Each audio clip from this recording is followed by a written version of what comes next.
இணைந்து வாருங்கள், மகிழ்ந்து கூடுங்கள், இறைவன் பழியில் கலந்திட விரைந்து வாருங்கள். இணைந்து வாருங்கள், மகிழ்ந்து கூடுங்கள், இறைவன் பழியில் கலந்திட விரைந்து வாருங்கள். வாருங்கள் வாருங்கள் இறைகுலமே வாருங்கள், வானதேவன் பழியினில் கலந்திடவே வாருங்கள். வாருங்கள் வாருங்கள் இறைகுலமே வாருங்கள், வானதேவன் பழியினில் கலந்திடவே வாருங்கள். இணைந்து வாருங்கள், மகிழ்ந்து கூடுங்கள், இறைவன் பழியில் கலந்திட விரைந்து வாருங்கள்.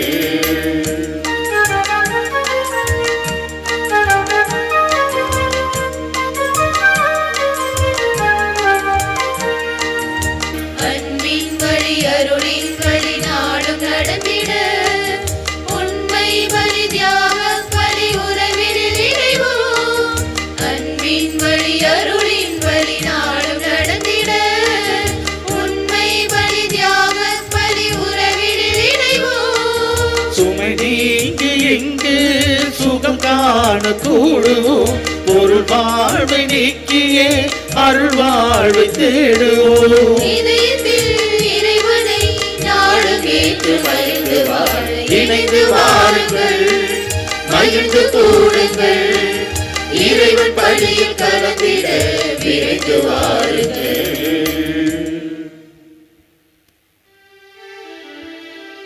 தந்தை மகன் தூயாவியானவரின் பெயராலே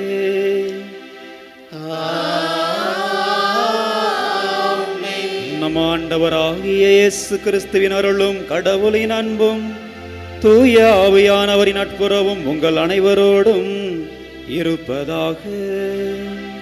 உம் ஆன்மாவோடும் இருப்பதாக.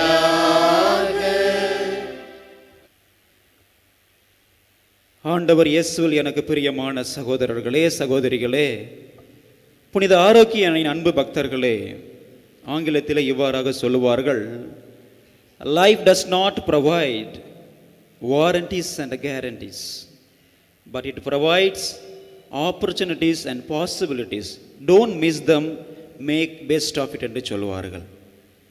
ஒவ்வொரு பகலும் ஆண்டவருடைய திரு சன்னிதானத்திற்கு வந்திருக்கிறோம். நமக்கு ஒரு வாய்ப்பு கொடுக்கப்பட்டிருக்கிறது. அந்த வாய்ப்பை நாம் எவ்வாறாக பயன்படுத்துகிறோம்? நம்முடைய திருத்தந்தை அழகாக சொல்லுவார், நம்முடைய தேவைகளின் போது மட்டும் இறைவனை நாடாமல் நம்முடைய உண்மையான தேவையே இறைவன்தான் என்று யார் ஒருவர் வாழ்கிறார்களோ அவருடைய வாழ்க்கையிலேயே உண்மையான மகிழ்ச்சி கிட்டும். யார் ஒருவர் ஆண்டவருக்கு ஏற்ற சாட்சி வாழ்வு வாழ்வதன் மூலமாகத்தான் உண்மையான மகிழ்ச்சியை கண்டுகொள்ள முடியும். அன்பார்ந்தவர்களே, தூய மரண நிகழ்வை தகுதியோடு கொண்டாட நம்முடைய பாவங்களையும் குற்றங்களையும் ஏற்றுக்கொள்வோம்.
எபிரேயருக்கு எழுதப்பட்ட திருமுகத்திலிருந்து வாசகம்.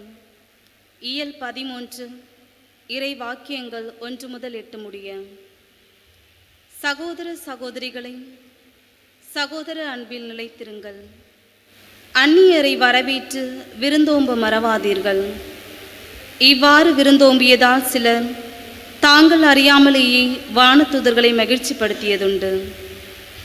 சிறைப்பட்டவர்களோடு நீங்களும் சிறைப்பட்டிருப்பதாக எண்ணி அவர்களை நினைத்து கொள்ளுங்கள். துன்புறக்கூடிய உடல் உங்களுக்கும் உள்ளதால் துன்புறுத்தப்படுபவர்களை மறவாதீர்கள். திருமணத்தை அனைவரும் உயர்வாக மதியுங்கள். மணவறு படுக்கை மாசுறாமல் இருக்கட்டும். காமுகரும் விபச்சாரத்தில் ஈடுபடுபவரும் கடவுளின் தீர்ப்புக்கு ஆளாவர். பொருள் ஆசையை விலக்கி வாழுங்கள். உள்ளதை போதும் என்று இருங்கள். ஏனெனில் நான் ஒருபோதும் உன்னை கைவிட மாட்டேன், உன்னை விட்டு விலக மாட்டேன் என்று கடவுளை கூறியிருக்கிறார். இதனால் நாம் துணிவோடு, ஆண்டவரே எனக்கு துணை, நான் அஞ்ச மாட்டேன், மனிதர் எனக்கு எதிராக என்ன செய்யும் என்று கூறலாம். உங்களுக்கு கடவுளின் வார்த்தையை எடுத்துச் சொன்ன உங்கள் தலைவர்களை நினைவு கூறுங்கள். அவர்களது வாழ்வின் நிறைவை எண்ணி பார்த்து நீங்களும் அவர்களைப் போல் நம்பிக்கையுடையவர்களாய் இருங்கள். இயேசு கிறிஸ்து நேற்றும் இன்றும் என்றுமே மாறாதவர். ஆண்டவரின் அருள்வாக்கு. இறைவனுக்கு நன்றி.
ஆண்டவர் உங்களோடு இருப்பாராக.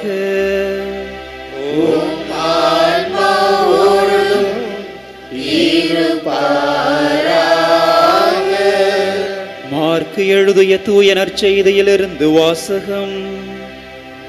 ஆண்டவரே மாட்சி உமக்கே. பிரிவு 6 இறை வார்த்தைகள் 14 தொடங்கி 29 இறுதியாக.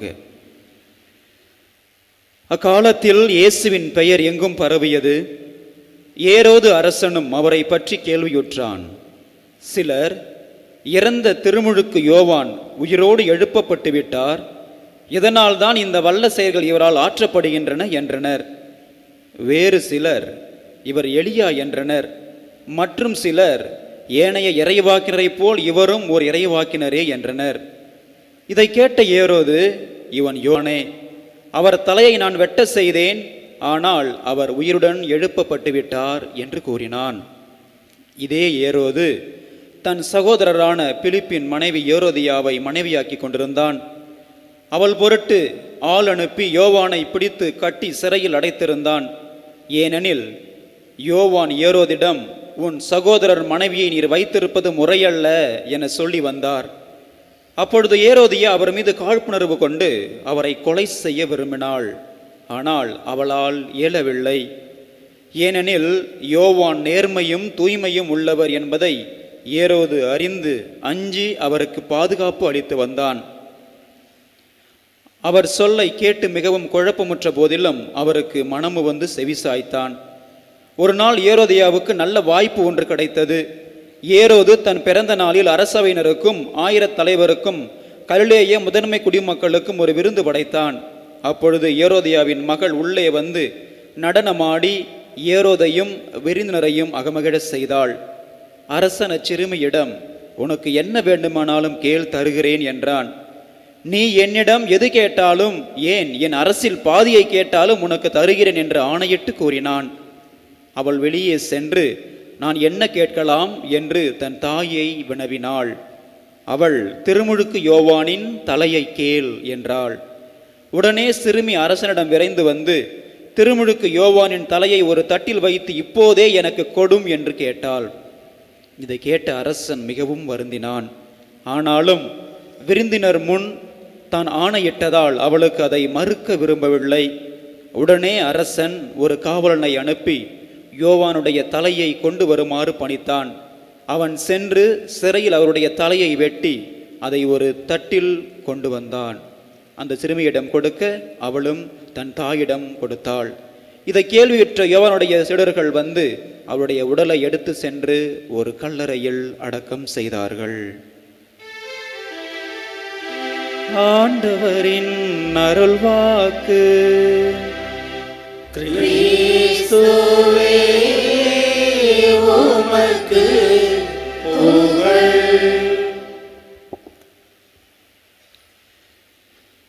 ஆப்பிள் நிறுவனத்தினுடைய அதிபர் ஸ்டீவ் ஜாப்ஸ்,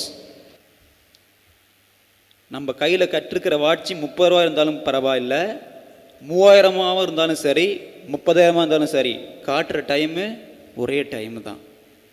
நாம் செலவழிக்க நமக்கு வாய்ப்பு இல்லாத பொழுது நம்முடைய பர்ஸில் 100 ரூபாய் இருந்தாலும் சரி, 1 கோடி இருந்தாலும் சரி, ஒன்றும் பிரயோஜனம் கிடையாது. நாம் தனிமையிலேயே தத்தளித்து தடுமாறுகின்ற பொழுது நமக்கு ஒரு 300 அடி இருந்தாலும் சரி, 3000 அடியில் பெரிய பங்களா இருந்தாலும் சரி, ஒன்றுமே பயன் கிடையாது. ஆகவே எல்லா சமயத்திலேயும் மற்றவரை அன்பு செய்யுங்கள், அதுதான் உண்மையான மகிழ்ச்சி என்று சொல்லுவார். இன்றைய நற்செய்தியிலே பாருங்கள், 4 விதமான மனிதர்கள் மகிழ்ச்சியை தேடுகிறார்கள். எங்கே மகிழ்ச்சி இருக்கிறது என்று. முதல் மனிதர் ஏரோது. அவன் மகிழ்ச்சி எங்கே தேடுகிறான்? தன்னுடைய பதவியிலே தேடுகிறான். தன்னுடைய சகோதரனுடைய மனைவியை தான் வைத்திருக்கிற பொருள்கள் மூலமாக கவர்ந்து அதிலே மகிழ்ச்சி கொள்கிறான். ஒரு இறைவாக்கினரை அழித்து விட்டோமே, அவரை கொன்று விட்டோமே என்ற ஒரு எந்தவித குற்ற உணர்வு இல்லாமலேயே அவன் தன்னுடைய சுயநலத்திலேயே முழுவதுமாக மகிழ்ச்சி கொள்கிறான். 2வது ஆள் ஏரோதியாள், சந்தர்ப்பவாதி. எப்படா நமக்கு வாய்ப்பு கிடைக்கும் என்று காத்து கொண்டிருந்தவள். அவள் எதிலே மகிழ்ச்சி கொள்கிறாள்? பொருள்களிலும் பொருள் வைத்திருக்கிற ஒவ்வொரு மனிதனிடத்திலுமே மகிழ்ச்சி கொள்கிறாள். 3வது சலோமி. சொல்றத சொல்லும் கிளிப்புள்ள, அப்படித்தான், ஒண்ணுமே தெரியாது. அம்மா சொன்னா ஆமா, அவ்வளவுதான். என்ன செய்யணும் அப்படி என்று போய் கேட்கிறாள். திருமுழுக்கு யோவானுடைய தலையை கேளு அப்படின்னு சொன்ன உடனே அதே போல் போய் கேட்கிறாள். வாக்குறுதி கொடுத்து விட்டோமே என்று சொல்லி தலை அவருக்கு பரிசாக அளிக்கப்படுகிறது. அதிலே மகிழ்ச்சி கொள்கிறாள். 4வது மனிதர் திருமுழுக்கு யோவான். உண்மைக்கு சாட்சியம் பகிர்ந்தவர், ஒரு இறை வாக்கினர், ஆண்டவர் இயேசுனுடைய ஒரு முன்னோடியாக வாழ்ந்தவர். எல்லாவற்றிற்கும் மேலாக அந்த மன உறுதிப்பாடோடு கன்விக்ஷனோட வாழ்ந்தவர். எவ்வளவு எதிர்ப்புகள் வந்தாலும் கன்விக்ஷனோட வாழ வேண்டும், மன உறுதிப்பாடு நிலைப்பாடு தன்னுடைய வாழ்விலே இருக்க வேண்டும் என்று வாழ்ந்தவர் தான் திருமுழுக்கு யோவான். அதான் சொல்லுவாங்க, அவர் call is not for convenience but it is for conviction என்று சொல்லுவார்கள். நாம் எதற்காக வந்திருக்கிறோம், எதற்காக வாழ்வு கொடுக்கப்பட்டிருக்கிறது என்று திருமுழுக்கு யோவானுக்கு தெரியும். ஏனென்றால் அவர் உண்மையான ஆண்டவரிலேயே நம்பிக்கை வைத்து அதன் மூலமாக தன்னுடைய வாழ்வை உலகிற்கு பரிசாக்க வேண்டும் என்பதிலேயே மகிழ்ச்சியாக இருந்தவர் தான் திருமுழுக்கு யோவான். என்ன அவருக்கு அந்த மகிழ்ச்சி? சாட்சிய வாழ்வு வாழ்ந்து தன்னுடைய உயிரையே கொடுப்பதில் தான் திருமுழுக்கு யோவானுக்கு மகிழ்ச்சி. எடுத்துக்காட்டாக மாறுவது என்பது வாழ்க்கையிலே மிகப்பெரிய ஒரு கடினமான ஒன்றாக இருக்கிறது. ஆனால் திருமுழுக்கு யோவானை பாருங்கள், எடுத்துக்காட்டாக மாறிவிட்டார். ஆண்டவர் இயேசுவை கண்டுகொண்டார், அறிவித்தார், அவருக்கான வழியை தயார் செய்தார், எடுத்துக்காட்டாகவே மாறிவிட்டார். நம்முடைய வாழ்க்கையும் அவ்வாறாகத்தான் மாற வேண்டும் என்று நமக்கு அழைப்பு கொடுக்கிறார்கள். பிரியமானவர்களே, இன்று திரு அவையானது ஆகத்தாவுடைய நினைவை கொண்டாடுகிறது. கண்ணியும் மறை சாட்சியுமான அவர் என்னை முழுவதுமாக நான் ஆண்டவருக்கு அர்ப்பணிக்கிறேன், என்னுடைய மனவாளன் என்னுடைய ஆண்டவர் தான், நான் அவரிலே முழுமையாக மகிழ்ச்சியை கொள்கிறேன் என்று தன்னை முழுமையாக அந்த ஆண்டவரிலேயே மகிழ்ச்சியை கொண்டு நம்பிக்கை கொண்டு ஒப்படைத்தவள் தான் ஆகத்தா. சக்கேயு, என் ஆண்டவர் தான் என் முழுமையான மகிழ்ச்சி, அவரை பார்த்தாலே போதும் என்று மரத்திலே ஏறுகிறான், பார்க்கிறான். மகிழ்ச்சியின் வெளிப்பாட பாருங்க. 1க்கு 4 திரும்பி கொடுத்துட்றேன், ஏதாச்சும் நிறைய வாங்கியதுனா திரும்பி கொடுத்து விடுகிறேன். மகிழ்ச்சியை கண்டு விட்டான். புனித பவுலுடைய வாழ்க்கையை பாருங்கள். ஆண்டவர் இயேசுவை பற்றி அறிவே நான் பெறுகின்ற ஒப்பற்ற செல்வம். இந்த உலகத்தை எதுவுமே கிடையாது, நிறைய நான் படிச்சிருக்கிறேன், அதெல்லாம் வேஸ்ட். ஆண்டவர் இயேசு கிறிஸ்துவை பற்றிய ஒப்பற்ற செல்வம் அதுதான் எனக்கு, அதுதான் என்னுடைய வாழ்க்கையிலே மகிழ்ச்சியாக இருக்கிறது. அவர்களே, இன்று நாம் நம்முடைய மகிழ்ச்சியை எங்கே தொலைத்திருக்கிறோம், எங்கே தேடிக்கொண்டிருக்கிறோம், அதுதான் இன்றைய சிந்தனை. ஆங்கிலத்தில் சொல்லுவார்கள், மணி chase earn me, forget everything. Time says follow me, forget everything. Future says struggle for me, forget everything. God says just remember me, I will give you everything. நினைச்சு மட்டும் என்ன பாருங்க, முழுவதுமாக உங்களுக்கு நான் கொடுக்கிறேன் என்று சொன்னவர் தான். அவரைத்தான் தன்னுடைய வாழ்க்கையிலேயே கண்டுகொண்டவர் திருமுழுக்கு யோவான். பிரியமானவர்களே, நாம் வாழ்கின்ற இந்த உலகத்திலேயே நம்முடைய மகிழ்ச்சியை எங்கே தேடிக்கொண்டிருக்கிறோம்? பல சமயங்களில் நாம் தொலைத்துவிட்ட மகிழ்ச்சியை தேடாமலேயே வாழ்க்கையை முடித்து விடுகிறோம். ஒரே ஒரு வாழ்க்கை, இந்த வாழ்க்கையிலேயே நாம் மகிழ்ச்சியாக இருக்க வேண்டும் என்றால் எப்படி அந்த ஆப்பிள் நிறுவனத்திற்கு மற்றவரிடத்திலே அன்பு செய்வது மகிழ்ச்சியாக இருக்கிறதோ, எப்படி திருமுழுக்கு யோவானுக்கு சாட்சிய வாழ்வதிலேயே மகிழ்ச்சியாக இருக்கிறதோ, நமக்கு எதிலே மகிழ்ச்சி இருக்க வேண்டும். முதல் வாசகத்திலேயே அழகாக சொல்லுகிறார்கள், கடவுள் மீது நம்பிக்கை கொண்டு அந்த நம்பிக்கைக்கு ஏற்ப யார் ஒருவர் வாழ்கிறார்களோ அவர்கள் தான் உண்மையான மகிழ்ச்சியை அடைய முடியும். அதுதான் இன்றைய திருப்பாடல், ஆண்டவரே என் ஒளி, அவரே என் மீட்பு என்று சொல்லுகிறார்கள். நாம் ஆண்டவரிலேயே மகிழ்ச்சி காணுவோம். அந்த மகிழ்ச்சியை காணுகின்ற சமயத்திலேயே நமக்கு நிறைய போராட்டங்கள் வரலாம், அதை பற்றி நாம் கவலைப்பட தேவையில்லை. இவ்வாறாக சொல்லுவார்கள், நம்முடைய கடவுள்தான் நமக்கு அழகான ஒரு வழியை வைத்திருக்கிறார். அந்த வழியை நாம் தேடுகின்ற பொழுது நமக்கு நிறைய கஷ்டங்கள் வரும், துன்பங்கள் வரும். இருந்தாலும் இறுதியிலேயே நீர்தான் அவருடைய கைகளிலேயே மணிமகுடமாக திகழ்வாய். நம்முடைய வாழ்க்கையில் என்ன வந்தாலும் அவர் நம்மை பார்த்து கொள்ளுவார். ஆகவே நாம் அவரிலேயே மகிழ்ச்சியை கண்டுகொள்ள, அவர்தான் உண்மையான மகிழ்ச்சியை கண்டுகொள்ள இன்றைய நாளிலேயே சிறப்பாக மன்றாடுவோம். இறைவன் என்றென்றும் வாழ்த்து பெறுவாராக.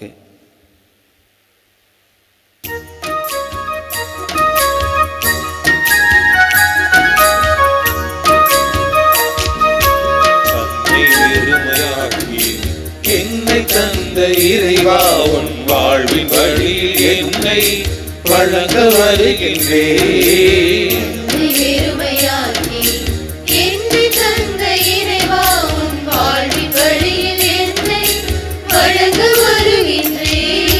பெறுவதென்பது பேரன்று, என்னை தருவதும் மகிழ்வதும் ஈடான ஒன்றல்ல.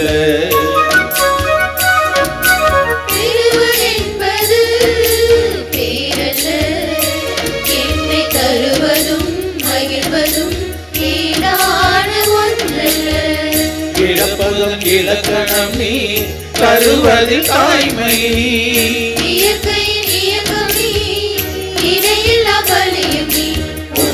உனக்கு என்னை சுமந்து உங்கள் பழியில் இணைகின்றேன்.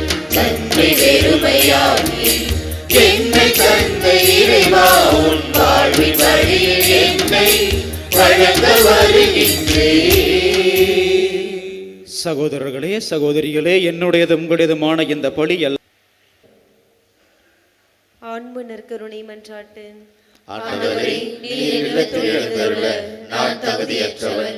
ஆனால் ஒரு வார்த்தை மட்டும் சொல்லியருளும் என்று நூற்றுவர் தலைவர் ஜெபித்தது போல நாங்களும் இப்போது உம் திருப்பாதம் பணிந்து வேண்டுகிறோம்.